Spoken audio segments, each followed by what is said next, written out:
দেশের অর্থনৈতিক বাস্তবতা ও বিচার ব্যবস্থার চাহিদার সঙ্গে সামঞ্জস্য রেখে একটি পৃথক বাণিজ্যিক আদালত ব্যবস্থা প্রতিষ্ঠার প্রস্তাব করেছেন প্রধান বিচারপতি ডক্টর সৈয়দ রেফাত আহমেদ।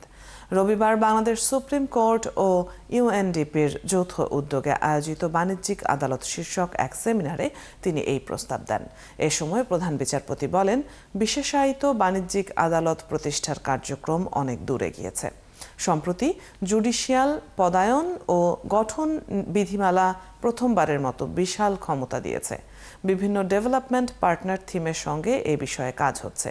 এছাড়া সম্প্রতি জুলাই মাসে বিডা, ইউএনডিপি, ইইউ মিলে সুপ্রিম কোর্টের সঙ্গে একটি ডায়ালগ করেছিল। সেই কার্যক্রমও অনেক দূরে গিয়েছে এবং সেগুলোর এজেন্ডা ধরে কাজ করা হচ্ছে। সেমিনারে সিলেট অঞ্চলের বিচারক ও পাবলিক প্রসিকিউটররা উপস্থিত ছিলেন।